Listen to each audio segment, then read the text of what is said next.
younger, my friend's Nonna taught me the most delicious eggplant recipe, and I'm going to share it with you today.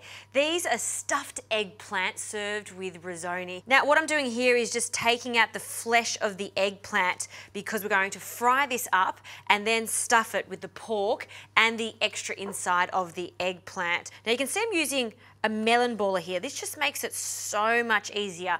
But if you don't have a melon baller, all you need to do is just get a very small knife and then cut around the edges, ensuring you're not cutting into this beautiful purple skin, and then just use a good old-fashioned teaspoon. You want beautiful fresh eggplant for this. Eggplant that's firm. If they're too soft, then they'll shrivel up a little bit. Now, it's okay if the eggplant starts to go brown. That's just the oxidization process. We're going to fill them so we won't see the darkness in it.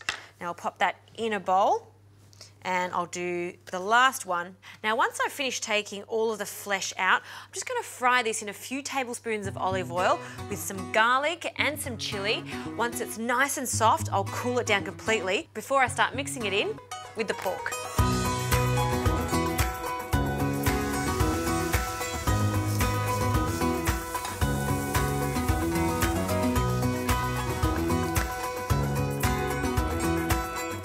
Okay, this eggplant has softened, it's cooked down, it's broken down too, and I've allowed it to cool. So let's add some meat. I'm using pork mince because I like that it's a little bit fatty, but you could use beef mince or veal mince for this too. You could even use chicken mince to change it up. I'm just crumbling it with my fingers.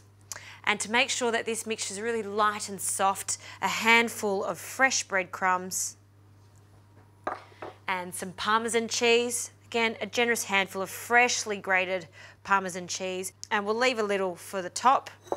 And then to ensure that this binds nicely, one whole egg, and I'll crack that directly into our bowl. Now we need to season this, a pinch of salt, not too much salt because the Parmesan cheese is salty enough, and I did add a little salt to the eggplant while it was cooking. Good crack of pepper.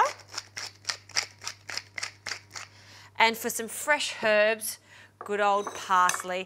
I'm using stalks and the leaves because there's lots of flavour in the stalks.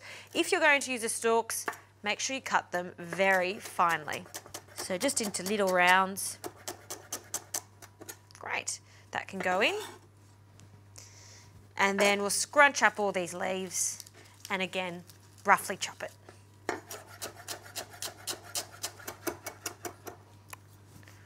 All right, into the bowl.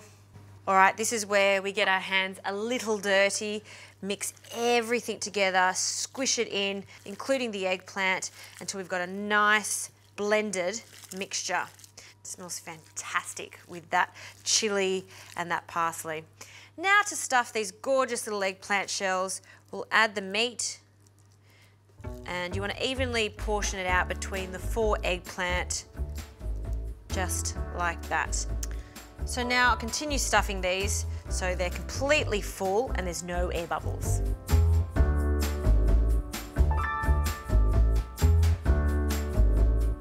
All right, these are looking perfect. So now it's time to bake these. I'll use 1.5 cans of crushed tomatoes into a baking tray. And we want to reserve the last half for the top. Use a spoon just to spread it out just in the centre of the pan so we get a nice bed of tomato.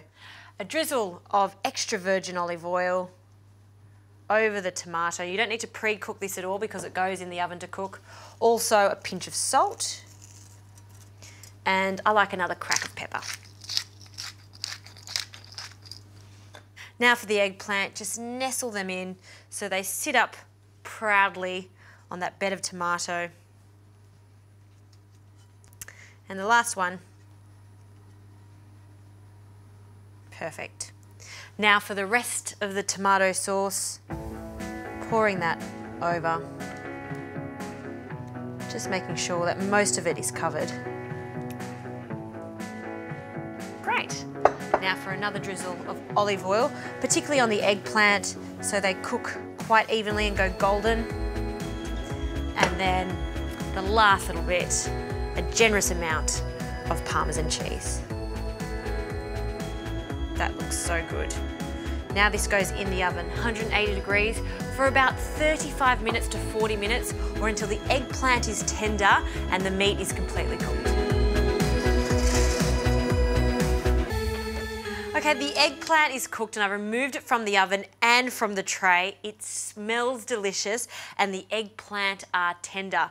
And I've cooked my risoni until it's al dente. Have a look at this. I love risoni. It looks like rice, but of course is little baby pasta, and it's fantastic for this particular recipe. So now I'll drain it from most of the water. It's okay if some of the starchy water goes in this because it does thicken up the sauce, and we'll just drain it straight into our roasting tin. What I want is to coat each individual piece of pasta in that sauce. So with a wooden spoon, give it a really good mix. And I like to finish off with another sprinkle of Parmesan cheese just to make it extra cheesy. Smells so good. Now, if you want to serve this in the middle of the table, just spread the risoni out, pop the eggplant back on top and serve as is. Or if you're going to do individual portions, a generous amount of this delicious risoni in the middle of the plate. Make a little nest in the center so the beautiful eggplant can sit on top. Which one to choose? I'm going to take the biggest one, of course, and then place it on top. You can add some basil to this if you like, some fresh parsley, or have it as is. This is the ultimate Italian comfort food.